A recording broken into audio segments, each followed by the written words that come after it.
तो टोक्यो के कुछ इंसान जब वो ट्रेन में ट्रैवल कर रहे होते हैं तो अचानक से ही उनकी ट्रेन पहुंच जाती है एक ऐसे समय में जहां पर कुछ भी नहीं बचा हुआ था।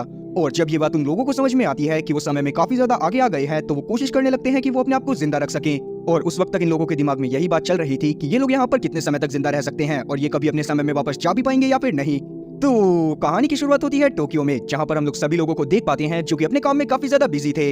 हम लोग कुछ लोगों को देख पाते हैं जो कि भागते हुए ट्रेन को पकड़ने की कोशिश कर रहे थे ताकि वो जल्दी से जल्दी अपने ऑफिस में पहुंच सके।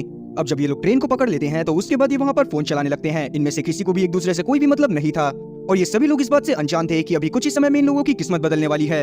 अब यहाँ पर हम लोग एक बोतल के ढक्कन को देख पाते हैं जो कि ट्रेन में ही लुढ़क रहा था और तभी अचानक से ही वो गायब हो जाता है। और वो ढक्कन गायब हुआ ही था कि तभी अचानक से ही यहाँ पर मौजूद सभी लोगों के फोन में बहुत सारे अर्थक्वेक के अलर्ट्स आने लगते हैं, जिससे सभी लोग काफी ज्यादा डर गए थे। लेकिन अभी के टाइम पर भी उस ट्रेन ने चलना बंद नहीं करा था और अब वो घुस जाती है एक टनल में जिसमें बना हुआ था एक वर्म होल। और अब वो ट्रेन उस वर्म होल के अंदर एंटर कर जाती है और उसमें मौजूद सभी पैसेंजर्स बेहोश हो जाते हैं। जिसके थोड़ी देर बाद जब इन लोगों की आंख खुलती है तो ये लोग यहाँ से बाहर निकलने की कोशिश करने लगते हैं, क्योंकि अभी के टाइम तक वो ट्रेन भी रुक चुकी थी। लेकिन जैसे ही ये लोग बाहर पहुंचते हैं तो बाहर का नजारा देखने के बाद इन लोगों का दिमाग खराब हो जाता है, क्योंकि असल में बाहर अभी के टाइम पर कोई भी ट्रेन मौजूद नहीं थी और ये लोग जिस डब्बे में ट्रैवल कर रहे थे वो यहाँ पर मौजूद था। और साथ ही जिस जगह को ये लोग बचपन से देखते आ रहे थे वो पूरी तरह से चेंज हो चुकी थी। जहाँ पर पहले बहुत बड़ी बड़ी बिल्डिंग्स हुआ करती थी, यहाँ पर बस दूर दूर तक जंगल फैला हुआ था। और ये पूरा नजारा देखने के बाद तो ये लोग काफी ज्यादा शॉक होते हैं। जिसके बाद यहाँ पर हम लोग सैम नाम के एक आदमी को देख पाते हैं जो कि यहाँ पर मौजूद सभी लोगों की जांच करने की कोशिश कर रहा था, क्योंकि अपनी रियल लाइफ में वो एक फायर फाइटर था और उसे बहुत अच्छे से अंदाजा था कि ऐसे समय में लोगों को कैसे संभाला जाता है। तब सैम यहाँ पर मौजूद सभी लोगों की जांच करता है जो कि सच में काफी ज्यादा घबराए हुए थे।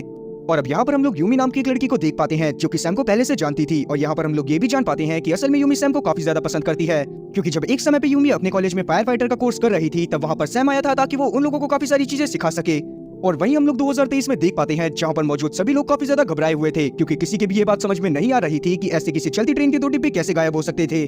और इसका मतलब साफ था कि अभी के टाइम पर वहाँ पर सिर्फ एक ही डब्बा गायब नहीं था बल्कि एक दूसरा डब्बा भी गायब था जिसको अभी तक हमें नहीं दिखाया गया है। तब गवर्नमेंट के लोग उस टनल को चेक करने की कोशिश करने लगते हैं जिसमें से वो ट्रेन के दोनों डब्बे गायब हुए थे। तब अभी के टाइम पर इन लोगों को दूसरी तरफ से एक रोशनी आती हुई नजर आती है और इन्हें लगने लगता है कि सारे के सारे लोग वहीं पर मौजूद हैं। और वहीं दूसरी तरफ हम लोग सैम और यूमी को देख पाते हैं जो कि एक और पैसेंजर के साथ टनल के दूसरी तरफ जाने की कोशिश कर रहे थे ताकि ये लोग जान सके कि ये लोग कहां पर पहुंच गए हैं। और तभी दूसरी तरफ से इन लोगों को भी रोशनी दिखाई देती है और इन्हें लगने लगता है कि शायद इन्हें कोई ढूंढने के लिए आ रहा है। वहीं गवर्नमेंट के लोगों को भी रोशनी देखने के बाद लग रहा था कि शायद उन्होंने उन सभी पैसेंजर को ढूंढ लिया है। लेकिन जैसे ही ये लोग उस रोशनी के पास पहुंचते हैं तो वहाँ दूसरी तरफ से भी इन्हीं लोगों के कुछ एम्प्लॉइज आ रहे थे जिनको दूसरी तरफ से इन लोगों को ढूंढने के लिए भेजा गया था। और वहीं हम लोग सैम और साथ ही यूमी को देख पाते हैं जो कि तीसरे पैसेंजर के साथ रोशनी का पीछा करते हुए टनल के दूसरे छोर पर पहुंच जाते हैं जहां पर से सूरज की रोशनी आ रही थी। और जब ये लोग बाहर निकलने के बाद थोड़ा सा ऊपर चढ़कर देखते हैं तो यहाँ पर पूरी तरफ रेगिस्तान था। जो चीज देखने के बाद ये सभी लोग काफी ज्यादा डर जाते हैं, क्योंकि इन तीनों में से किसी के भी ये बात समझ में नहीं आ रही थी कि आखिरकार ये लोग पहुंच कहां पर गए हैं। और अब ये लोग वहां पर मौजूद उस जगह की वीडियोस बना लेते हैं ताकि ये लोग बाकी पैसेंजर के पास जाकर उन सबको ये सारी चीजें दिखा सके। और जब ये लोग वापस पहुंचकर सभी लोगों को इस बारे में बताते हैं तो कोई भी इनकी बात पर भरोसा नहीं करता, पर जब ये लोग वीडियोस दिखाते हैं तो ना चाहते हुए भी सभी लोगों को इनकी बात पर भरोसा करना पड़ता है। अब ये सभी लोग काफी ज्यादा परेशान हो रहे थे, क्योंकि इनकी समझ में नहीं आ रहा था कि आखिरकार ये लोग यहाँ पर सर्वाइव कैसे करेंगे। और दूसरी सबसे बड़ी बात ये थी कि अगर यहाँ पर इंसान मौजूद नहीं थे तो इन लोगों को कौन बचाएगा। और यही सब सोचते हुए सभी लोग काफी ज्यादा डिप्रेशन में आ जाते हैं, क्योंकि अभी के टाइम पर इन सभी लोगों में से किसी के भी फोन में सिग्नल भी नहीं आ रहे थे। तब सैम यहाँ पर मौजूद सभी लोगों को किसी तरह से संभालता है और यहाँ पर मौजूद सभी लोगों को अब 7 घंटे बीत गए थे और अभी के टाइम पर सभी लोगों को भूख लगने लग गई थी। पर यहाँ पर किसी के पास भी इतना ज्यादा खाना नहीं था कि वो सभी लोगों का पेट भर सके। लेकिन कुछ लोग अपने साथ कुछ स्नैक्स लेकर चले थे जो कि वो सभी लोगों के साथ शेयर करने का डिसाइड करते हैं। और अब हम लोग रैनी नाम की एक लड़की को देख पाते हैं जो कि इन सभी पैसेंजर के बीच में मौजूद थी और वो सभी पैसेंजर के बैग में चेक करने लगती है कि उससे कुछ खाने के लिए मिल जाए। तब इसे खाने के लिए ज्यादा सामान तो नहीं मिलता, लेकिन हायाशिमा के बैग में इससे कुछ कैंची और साथ ही गवर्नमेंट का एक लेटर मिल जाता है जो कि जेल का एक लेटर था। जो देखने के बाद रैनी को लगने लगता है कि शायद हायाशिमा बहुत बड़ा क्रिमिनल है और यहाँ पर जितने भी लोग फंसे हुए हैं उन सभी लोगों को हायाशिमा ने ही फंसाया है ताकि वो गवर्नमेंट को ब्लैकमेल कर अपनी सजा माफ करवा सके। और इसी बारे में रैनी सभी लोगों को चिल्ला चिल्ला कर बता देती है कि हायाशिमा के बैग में उसे जेल का एक लेटर मिला है। तब हायाशिमा सभी लोगों को सब कुछ समझाने की कोशिश करने लगता है, लेकिन कोई भी उसकी बात को ध्यान से नहीं सुनता। जिसके बाद हायाशिमा डिसाइड करता है कि वो बाहर जाकर ही रहेगा। अब यहाँ पर हम लोग शिराहामा नाम की एक लड़की को देख पाते हैं जो कि अपने साथ काफी सारे फ्रूट्स लेकर चल रही थी, इसीलिए वो सभी लोगों को भूखा देखते हुए सभी लोगों के साथ फ्रूट शेयर करने का डिसाइड करती है। और अब जब सभी लोग फ्रूट्स खाते हुए अपना काम कर रहे थे तब हम लोग यहाँ पर कटाना नाम की एक लड़के को देख पाते हैं जो कि फ्रूट्स खाते हुए ये एक वीडियो को देख रहा था जो कि अभी कुछ समय पहले उसने बनाई थी, जिसमें वो क्लियरली देख पाता है कि रैनी सभी लोगों के बैग से खाना चुराने की कोशिश कर रही थी। और जैसे ही ये बात सैम को पता चलती है तो वो तुरंत ही अपने एक साथी के साथ बाहर जाता है ताकि वो हियाशिमा को वापस ला सके। और वहीं हम लोग हियाशिमा को देख पाते हैं जो कि चलते चलते काफी ज्यादा दूर आ गया था और उसी दौरान वो एक खाई में गिरने वाला होता है, लेकिन सही टाइम पर यहाँ पर सैम पहुंच जाता है। अब जब सैम हियाशिमा को पकड़कर ऊपर खींचता है तो हियाशिमा उसे बताता है कि असल में वो एक बहुत फेमस हेयर ड्रेसर है, लेकिन अभी के टाइम पर भी वो किसी को भी उस लेटर के बारे में कुछ भी नहीं बताता जो कि रैनी को उसके बैग से मिला था। अब रात में हम लोग यहाँ पर मौजूद लोगों को देख पाते हैं जिसमें से कुछ लोग सो गए थे, पर ज्यादातर लोग बिल्कुल भी नहीं सो पाते क्योंकि उन्हें काफी ज्यादा टेंशन हो रही थी। अब अगली सुबह तक सभी लोग अपनी होप पूरी तरह से खो चुके थे क्योंकि उन्हें लग रहा था कि शायद अब कोई भी उन्हें बचाने के लिए नहीं आने वाला। इसीलिए वापस से सैम सभी लोगों को समझाने की कोशिश करने लगता है कि वो सभी लोगों को किसी तरह से बचा लेगा, लेकिन हियाशिमा इस बात पर थोड़ा भड़क जाता है क्योंकि उसकी समझ में नहीं आ रहा था कि सैम सभी लोगों की मदद करने की कोशिश क्यों कर रहा है। जिस पर सैम इसे अपने पास्ट की एक स्टोरी के बारे में बताता है कि उसकी वजह से उसके एक दोस्त की दोनों टांगे खराब हो गई थी और उसके बाद यहाँ पर सैम ने डिसाइड करा था कि वो जितना हो सकेगा उतना लोगों की मदद करेगा। और अब इसके बाद ये तीनों के तीनों लोग कुछ सामान ढूंढने के लिए चले जाते हैं ताकि बाद में ये लोग उन चीजों को मिलकर खा सके। और अब हम लोग वापस से हियाशिमा को देख पाते हैं जो कि जब इन लोगों के साथ जा रहा था तभी अचानक से ही इसे इसके भाई के विजन्स आने लगते हैं। तब हम लोग हियाशिमा के भी पास का एक सीन देख पाते हैं जहाँ पर वो लोग एक बहुत गरीब फैमिली से बिलोंग करा करते थे, पर जब बाद में हियाशिमा एक बहुत फेमस हेयर ड्रेसर बन गया तो उसने अपने सारे सपने पूरे किए। लेकिन उस दौरान काम में बहुत ज्यादा बिजी होने की वजह से हियाशिमा अपने भाई के ऊपर ध्यान देना बंद कर चुका था और उसकी इसी लापरवाही के चलते उसका भाई एक बड़ा क्रिमिनल बन गया था और उसे पुलिस ने पकड़ लिया था। और यहाँ पर ये बात भी रिवील होती है कि असल में हियाशिमा के बैग में रीना को जो लेटर मिला था वो उसके भाई का ही था क्योंकि उस दिन उसके भाई की बेल होने वाली थी और हियाशिमा उसको लेने के लिए ही जा रहा था।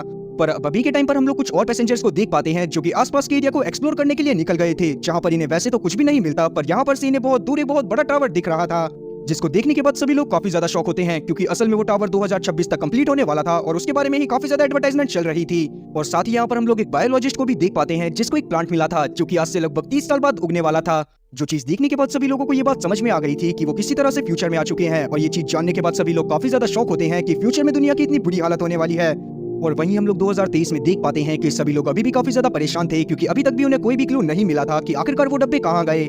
इसीलिए वो लोग न्यूज में इस चीज की ऑफिशियल अनाउंसमेंट कर देते हैं कि एक ट्रेन के 2 डब्बे गायब हो गए हैं जिसमें लगभग 100 पैसेंजर मौजूद थे। वहीं रात में हम लोग फ्यूचर में सैम को देख पाते हैं जो कि यूमी के साथ मिलकर ट्रेन की छत पर एक पॉलिथीन बिछा रहा था ताकि वो यहाँ पर मौजूद हॉर्स को इकट्ठा कर सके।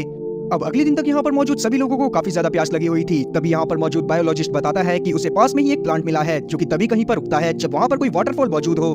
जो चीज सुनने के बाद सैम डिसाइड करता है कि वो यहाँ पर मौजूद वाटरफॉल को ढूंढेगा ताकि वो सभी लोगों की पानी पीने की प्रॉब्लम को मिटा सके। और इसीलिए वो उस बायोलॉजिस्ट यूमी और साथ ही हियाशिमा को अपने साथ लेकर निकल जाता है ताकि वो जल्दी से जल्दी वाटरफॉल को ढूंढ सके। तब ये लोग वाटरफॉल को ढूंढते हुए पहाड़ के पास पहुंच जाते हैं जो कि काफी ज्यादा ऊपर था और उसको देखने के बाद ये लोग समझ जाते हैं कि हो ना हो वहाँ पर ही पानी मौजूद हो सकता है। इसीलिए वापस आकर ये लोग एक रस्सी बनाते हैं ताकि सैम उन पहाड़ों के ऊपर चढ़ सके। फिर जैसे ही सैम वहाँ पर रस्सी लेकर पहुँचता है तो वहाँ पर उसे पानी मिल जाता है जिससे सभी लोग काफी ज्यादा खुश होते हैं। तभी ऊंचाई से सैम ये भी नोटिस करता है कि जहाँ पर पहले कभी टोक्यो सिटी मौजूद हुआ करती थी वहाँ पर आज बस एक बहुत बड़ा समंदर मौजूद है। और अब जब ये वापस आकर इस बारे में बाकी सभी लोगों को बताता है तो सभी लोग और ज्यादा परेशान हो जाते हैं क्योंकि किसी को भी ये बात समझ में नहीं आ रही थी कि फ्यूचर में ऐसा क्या होगा जिससे सभी लोग खत्म हो जाएंगे। अब रात में हम लोग देख पाते हैं कि सभी लोग सो रहे थे। तब यहाँ पर मौजूद एक पैसेंजर जिसका नाम टनाका था वो बाहर जाता है और वहाँ पर कुछ चीजों को ढूंढने लगता है। और तभी अचानक से ही कोई टनाका के ऊपर अटैक करता है और जब टनाका आकर इस बारे में सभी लोगों को बताता है तो कोई भी इसकी बात पर भरोसा नहीं करता क्योंकि सभी लोगों को लग रहा था कि शायद उनके अलावा यहाँ पर कोई और मौजूद नहीं है। और तभी अचानक से यहाँ पर बारिश होने लगती है जो चीज देखने के बाद सभी लोग काफी ज्यादा खुश हो गए थे क्योंकि आज काफी समय बाद उन्हें पीने के लिए इतना सारा पानी मिला था और साथ ही इन लोगों ने काफी सारा पानी भी इकट्ठा कर लिया था ताकि बाद में वो लोग उसका यूज कर सके। अब अगले दिन हम लोग बायोलॉजिस्ट को देख पाते हैं जो कि यहाँ पर कुछ बेरीज और साथ ही कुछ प्लांट्स को ढूंढता है जिनको खाया जा सकता था। और अब इसीलिए काफी सारे लोग यहाँ से बाहर चले जाते हैं ताकि वो सभी लोगों के लिए खाना इकट्ठा कर सके। लेकिन हम लोग यूमी को देख पाते हैं जो कि जब अपनी एक साथी के साथ बेरीज ढूंढने की कोशिश कर रही थी तब धोखे से वो कुछ पॉइजनस बेरी को खा लेती है जिससे उसकी तबीयत काफी ज्यादा बिगड़ गई थी। साथ ही सैम यहाँ पर काफी ज्यादा टेंशन में आ जाता है क्योंकि वो खुद भी यूमी को काफी ज्यादा पसंद करता था। अब जब यूमी को वापस से ट्रेन के डब्बे में लेकर आया जाता है तो यहाँ पर मौजूद सभी लोग यूमी का बहुत अच्छे से ख्याल रखने लगते हैं और अब किसी तरह से यूमी की जान को भी बचा लिया जाता है। साथ ही यहाँ पर अब सभी लोगों को ये बात समझ में आ गई थी कि अगर वो इसी तरह से हाथ पर हाथ धरकर बैठे रहेंगे तो सभी लोग बहुत बुरी तरह से मारे जाएंगे। इसीलिए अगले दिन से सभी लोग साथ में मिलकर काम करने का डिसाइड करते हैं। अब आज रात के लिए इन्होंने साथ में काम कर काफी सारी चीजें जमा कर ली थी जिसके बाद ये लोग पार्टी के तौर पर उन सभी चीजों को खाते हैं। पर यहाँ पर मौजूद सभी लोगों को और ज्यादा परेशानी होने लगती है क्योंकि अभी के टाइम पर भी इन्हीं सभी में से कुछ लोगों ने कुछ ऐसी बेरीज को जमा कर लिया था जो कि खाने वाली बेरीज की तरह ही लगा करती थी, पर असल में वो सारी की सारी बेरीज पॉइजनस थी। तभी हियाशिमा को लगने लगता है कि शायद ये सारा का सारा काम टनाका का है क्योंकि असल में इन लोगों ने टनाका को यहाँ से निकाल दिया था क्योंकि टनाका ने हियाशिमा की कैची को चुराने की कोशिश करी थी। इसीलिए हियाशिमा उसको ढूंढने के लिए गुस्से में जंगल में जाने लगता है। तब सैम उसे किसी तरह से रोकता है और खुद ही टनाका को ढूंढने के लिए चला जाता है। अब जब वो सुबह वापस आता है तो उसे टनाका तो नहीं मिला था पर उसने सैम की उन कैचियों को ढूंढ लिया था जो कि टनाका ने जंगल में घुमा दी थी। अब यहाँ पर मौजूद बायोलॉजिस्ट को कुछ ऐसे साइंस में मिलते हैं कि यहाँ पर कोई रिवर मौजूद हो सकती है और अगर रिवर मौजूद होगी तो वहाँ पर से वो लोग मछली पकड़कर भी खा सकते हैं। तब बायोलॉजिस्ट अपने साथ कुछ पैसेंजर को लेकर उस रिवर को ढूंढने के लिए चला जाता है। तभी अचानक से यहाँ पर एक अनजान आदमी उनके ऊपर अटैक करता है और इनके एक साथी को बहुत बुरी तरह से घायल कर देता है। जिसके बाद जब उस घायल आदमी को वापस लेकर आया जाता है तो किसी तरह से सभी लोग मिलकर उसका इलाज कर देते हैं, पर यहाँ पर अभी भी उसकी हालत काफी ज्यादा खराब थी। साथ ही अभी तक यहाँ पर मौजूद सभी लोगों को ये बात भी समझ में आ गई थी कि वो यहाँ पर अकेले नहीं है। अब इतने में ही यहाँ पर टनाका पहुंच जाता है, जो कि सभी लोगों को बताता है कि असल में पहले वो एक सिक्योरिटी कंपनी में काम करा करता था और अगर वो लोग अभी के टाइम पर उसे रुकने की परमिशन देते हैं तो वो इन लोगों के साथ मिलकर यहाँ पर ट्रैप्स बनाएगा, जिससे अगर यहाँ पर मौजूद दूसरे लोग इनके पास आने की कोशिश करेंगे तो कोई ना कोई उनके ट्रैप में जरूर फंस जाएगा। अब ये बात जानने के बाद सभी लोग टनाका को वापस से यहीं पर रोक लेते हैं और दूसरी तरफ हम लोग हियाशिमा को देख पाते हैं, जो कि यहाँ पर मौजूद रीना के बालों को बना रहा था। और इतने दिनों बाद अपने मनपसंद काम को करने के बाद हियाशिमा को भी काफी ज्यादा अच्छा लगता है।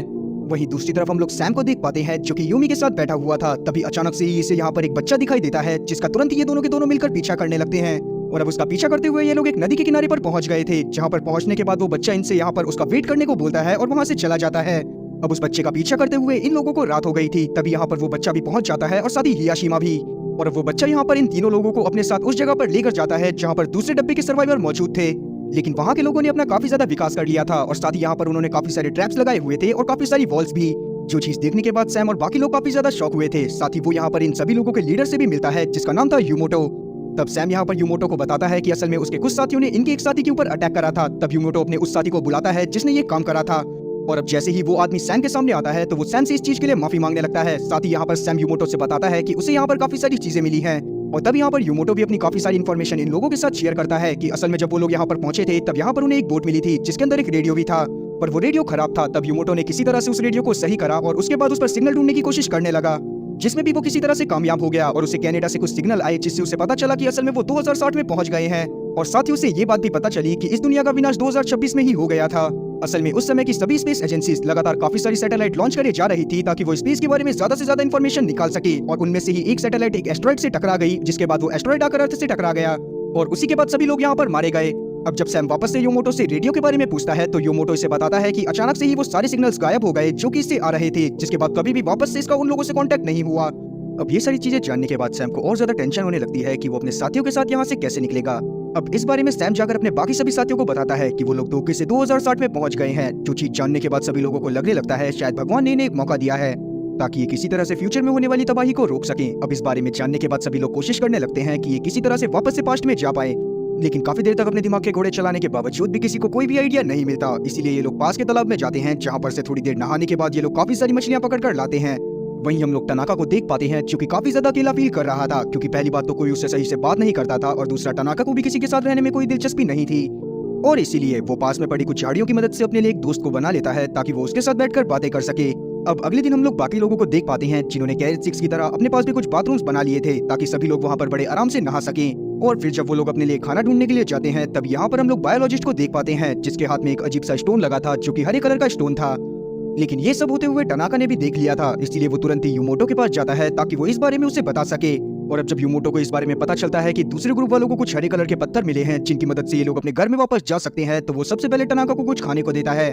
बदले में टनाका भी यूमोटो से वादा करता है कि जैसे ही इसे दूसरे ग्रुप के बारे में और ज्यादा इन्फॉर्मेशन मिलेगी ये तुरंत ही यूमोटो को आकर उन चीजों के बारे में खबर करेगा। अब आगे हम लोग वापस से रेनी और साथी यूमी को देख पाते हैं जो कि आपस में बातें कर रहे थे। तभी अचानक से ही किसी बात को लेकर इन दोनों में बहसबाजी हो जाती है, जिस दौरान रेनी यूमी को गुस्से में धक्का दे देती है और यूमी जाकर एक गड्ढे में गिरती है जिसमें पहले से ही एक इंसान की लाश पड़ी हुई थी।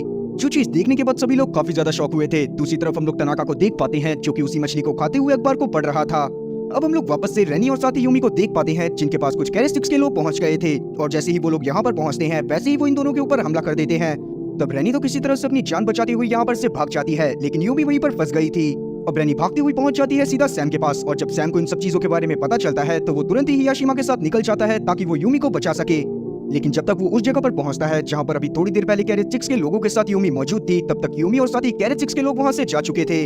और अब हम लोग यूमी को देख पाते हैं जो कि उन लोगों से बचती हुई कहीं पर भागने की कोशिश कर रही थी और अब ये भागती हुई एक बोट में चढ़ गई थी ताकि ये वहां पर छुप सके। अब दूसरी तरफ हम लोग सैम और साथी हियाशिमा को देख पाते हैं जो कि कैरेट 6 के लोगों के ऊपर अटैक करने के लिए चले गए थे। अब जब यूमोटो को इस बारे में पता चलता है कि उसके साथियों ने ऐसा काम करा है तो वो सैम और साथी उसके साथियों से माफी मांगने लगता है। साथ ही वो डिसाइड करता है कि वो किसी भी हालत में यूमी को ढूंढ कर ला कर देगा।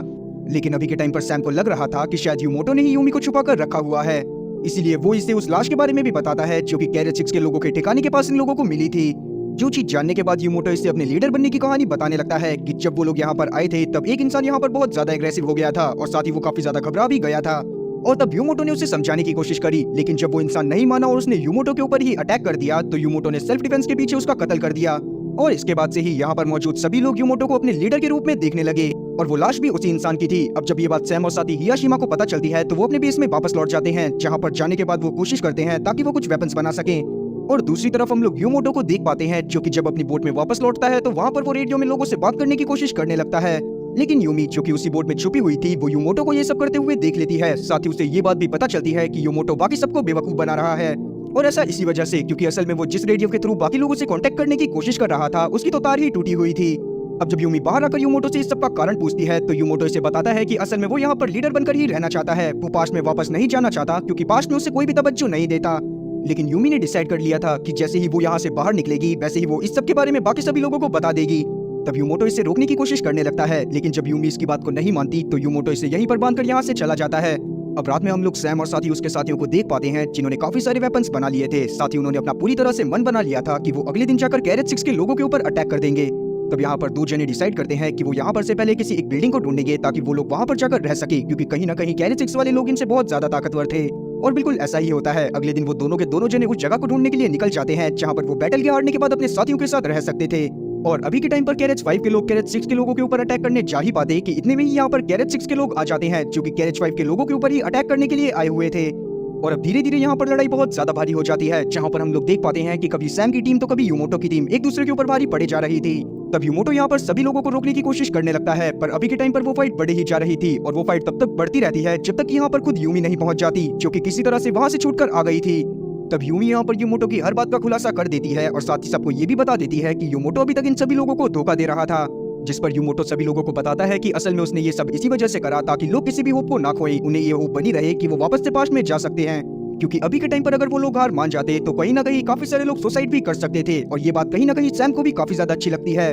लेकिन अभी के टाइम पर योमोटो ने डिसाइड कर लिया था कि वो अपनी लीडरशिप को छोड़ देगा, इसीलिए वो वहाँ पर एक डायरी को छोड़कर जाता है जो कि उसे शिप के अंदर से ही मिली थी। साथ ही उसी में सारी की सारी इन्फॉर्मेशन लिखी हुई थी कि 2026 में अर्थ कैसे तबाह हुई। अब वहीं हम लोग उन दो जनों को देख पाते हैं जो कि उस बिल्डिंग को ढूंढने के लिए गए थे। तब उन्हें अचानक से ही एक टावर दिखाई देता है जिसके अंदर भी काफी सारे वैसे ही ग्रीन पत्थर रखे हुए थे। अब हम लोग 2023 में रे नाम के एक साइंटिस्ट को देख पाते हैं जिसे टनल की स्टडी करने के बाद पता चल गया था कि जिस टाइम पर ट्रेन के डब्बे गायब हुए उस टाइम पर टनल में वर्म होल बन गया था, जो कि असल में एक सुपरनोवा एक्सप्लोजन के कारण बना था। अब सुपरनोवा एक्सप्लोजन दरअसल एक फेनोमिना है जिसमें जब एक स्टार बहुत ज्यादा बूढ़ा हो जाता है तो वो अचानक से ही अपने मरने के दौरान एक बहुत बड़े अमाउंट में एनर्जी रिलीज करता है। और जिस टाइम पर वो एनर्जी रिलीज हुई थी उसी टाइम पर वो वर्म होल बना था जिसने 2023 और साथ ही 2060 की टाइमलाइन को एक साथ जोड़ दिया। और वहीं हम लोग 2060 में देख पाते हैं जहां पर इसी सुपरनोवा वाली फेनोमिना को एक इंसान बाकी सभी पैसेंजर को एक्सप्लेन कर रहा था। लेकिन तभी अचानक से ही यहाँ पर एक बहुत बड़ा तूफान आने लगता है जिसे देखने के बाद सभी लोग वापस से उसी डब्बे के अंदर चले जाते हैं जो कि इन्हें 2060 में लेकर आया था। अब तूफान इतना ज्यादा बड़ा था कि तनाका डिसाइड करता है कि वो उसी टनल के अंदर चला जाएगा जिसके अंदर से ट्रेन बाहर आई थी, और इसी वजह से वो उस डब्बे के इमरजेंसी गेट को खोल देता है। जिसके बाद जब ये लोग टनल के अंदर पहुंचते हैं तो ये लोग देखते हैं कि वहाँ पर एक वर्म होल बना हुआ था जो कि धीरे धीरे आसपास की हल्की चीजों को अपने अंदर खींच रहा था। और इतने में ही वो टनाका की उस डॉल को भी अपने अंदर खींच लेता है जो कि टनाका ने अकेलेपन से बचने के लिए बनाई थी। अब सब लोग उस वर्म होल के बारे में समझ ही पाते कि इतने में बाहर चल रहा तूफान पूरी तरह से बंद हो जाता है, और जैसे ही वो तूफान बंद होता है वैसे ही ये वर्म होल भी पूरी तरह से बंद हो जाता है। अब वापस से सीन 2023 में आता है जहाँ पर हम लोग एक डिटेक्टिव को देख पाते हैं जो कि उसी जगह पर खड़ा हुआ था जहाँ पर से टनाका की डॉल गायब होकर वर्म होल में चली गई थी। और अब वो डॉल आकर अचानक से डिटेक्टिव पे लगती है जिसको देखने के बाद वो काफी ज्यादा शॉक होता है। वहीं हम लोग 2060 में देख पाते हैं जहाँ पर सैम और उसके साथियों को समझ में आ गया था कि अगर इन्हें वापस से वर्म होल को बनाना है तो इन्हें किसी सोलेनॉइड ऑब्जेक्ट की जरूरत पड़ेगी, और साथ ही इन्हें इलेक्ट्रिसिटी की भी जरूरत थी। इसीलिए ये किसी पावर स्टेशन को ढूंढने लगते हैं जो कि अभी के टाइम पर जमीन के अंदर दफन हो चुका था। और अब कुछ घंटों की मेहनत के बाद ये लोग उस चीज में सफल भी हो जाते हैं जहाँ पर ये लोग उस पावर स्टेशन को ढूंढ लेते हैं जो कि जमीन के अंदर मानो इस तरह से गड़ा हुआ था कि जैसे आज से पहले कभी उसका कोई नामो निशान ही ना हो। तब यहाँ पर से सैम और उसके साथी अपने जरूरत के सामान को इकट्ठा करते हैं और पहुंच जाते हैं वापस से उसी डब्बे के पास, जहाँ पर जाने के बाद ये लोग उस डब्बे के एक कोने को एक सोलेनॉइड की तरह यूज करने वाले थे। और अब जैसे ही ये लोग उसमें इलेक्ट्रिसिटी देना चालू करते हैं वैसे ही वहाँ पर एक वर्म होल बनने लगता है, जो चीज देखने के बाद सभी लोग काफी ज्यादा खुश हो गए थे। अब एक एक करके सभी लोग वापस से उस वर्म होल के अंदर जाने लगते हैं, पर यहाँ पर टनाका अकेला ही रुक जाता है क्योंकि वो नहीं चाहता था कि वो यहाँ से वापस जाए। अब इसीलिए सभी लोग टनाका से आखिरी अलविदा लेते हैं और यहाँ पर से डब्बे में चढ़ जाते हैं। फिर जैसे ही बाहर स्टॉर्म आता है वैसे ही वो वर्म होल वहाँ पर वापस से खुल जाता है, और अब इनका कैरेज भी उस वर्म होल के अंदर चला गया था, जिसको देखने के बाद सभी लोग काफी ज्यादा खुश होते हैं। जिसके थोड़ी देर बाद जब इनकी आंख खुलती है तो बाहर से इनके दरवाजे को कोई पीट रहा था। लेकिन जब बाहर से वो लोग अंदर आते हैं तो इन लोगों को पता चलता है कि ये धोखे से 2026 में आ गए हैं, जो चीज जानने के बाद सभी लोग काफी ज्यादा शॉक होते हैं क्योंकि इसी साल में पूरी की पूरी धरती खत्म होने वाली थी। तब ये वहाँ पर मौजूद लोगों को समझाने की कोशिश करते हैं कि असल में ये लोग पास्ट से आए हैं और इस ईयर पूरी की पूरी अर्थ तबाह हो जाएगी। लेकिन इनकी बात पर कोई भी यकीन नहीं कर रहा था। सभी लोग समझ रहे थे कि शायद ये लोग नशा कर यहाँ पर लेटे हुए हैं। अब ये न्यूज भी पूरी तरह से वायरल हो जाती है कि 2023 में जो कैरेज गायब हुआ था अचानक से वो 2026 में पहुंच गया है। लेकिन अभी के टाइम पर तो ज्यादातर लोगों को इस बात पर भी भरोसा नहीं हो रहा था कि ये लोग असल में वही लोग हैं जो कि गायब हुए थे। लेकिन बाद में जब उन लोगों का मेडिकल एग्जामिनेशन करा जाता है तो सभी लोगों के बारे में सबको पता चलता है कि असल में ये लोग वही हैं जो कि 2023 में गायब हो गए थे। अब पूरी दुनिया में कुछ लोग ऐसे भी मौजूद थे जो कि इन लोगों की बातों पर यकीन कर रहे थे, पर कुछ लोग ऐसे भी थे जो कि इन सभी लोगों को पागल बनाने की कोशिश कर रहे थे। अब वहीं हम लोग रे को देख पाते हैं, जिसको जब इन सब चीजों के बारे में पता चलता है तो वो तुरंत ही उन लोगों से मिलने के लिए जाता है, क्योंकि असल में उसने भी उसी एस्टेरॉयड के बारे में पढ़ा था जो कि कुछ समय में अर्थ से टकराने वाला था। साथ ही हम लोग एक और पैसेंजर को देख पाते हैं जो कि गवर्नमेंट अथॉरिटी में एक बहुत बड़े पोस्ट पर थी, और साथ ही वो काफी ज्यादा रिच भी थी, इसीलिए वो सीधा चली जाती है डिफेंस मिनिस्टर से बात करने के लिए। और तब डिफेंस मिनिस्टर भी इसकी बात को बहुत अच्छी तरह से सुनती है, और साथ ही वो इसे बताती है कि ये लोग पहले से ही इसके ऊपर वर्क कर रहे हैं, क्योंकि कुछ ही समय में यहाँ पर एक एस्टेरॉयड सच में टकराने वाला था, और इसीलिए ये लोग कुछ ऐसे मिसाइल को बनाने की कोशिश कर रहे हैं जो कि उस एस्टेरॉयड से टकराकर उसकी डायरेक्शन को चेंज कर दे। अब ये सब जानने के बाद उस औरत को काफी ज्यादा सुकून मिलता है, और वो बाकी सभी टीम मेंबर को इस बारे में इन्फॉर्म करती है, जिससे सभी लोगों को भी काफी ज्यादा खुशी होती है। अब धीरे धीरे वो दिन भी आ जाता है जिस दिन वो एस्टेरॉयड अर्थ से टकराने वाला था। तब यहाँ पर सभी लोगों की सांसें थमी हुई थी, क्योंकि उन्हें नहीं पता था कि वो आज के बाद जिंदा बचेंगे भी या फिर नहीं। इसीलिए सभी लोग एक साथ मिलते हैं और साथ में न्यूज को देखने लगते हैं, जहाँ पर इन्हें पता चलता है कि मिलिट्री अपने मिशन में सक्सेसफुल रही है और उसने उस मीटरॉइड की डायरेक्शन को बदलकर पूरी तरह से ह्यूमैनिटी को बचा लिया है। जो चीज जानने के बाद सभी लोग काफी ज्यादा खुश होते हैं, और इसी के साथ ही सीरीज भी यहीं पर खत्म होती है। तो उम्मीद है कि एक्सप्लेनेशन अच्छी लगी होगी। अगर एक्सप्लेनेशन अच्छी लगी हो तो चैनल को सब्सक्राइब करना और बेल नोटिफिकेशन को ऑल पर सेलेक्ट करना, और वीडियो को भी लाइक करना। मैं ऐसी ही और मजेदार एक्सप्लेनेशन वीडियोस लाता रहूंगा। खैर, तब तक के लिए टाटा और गुड बाय।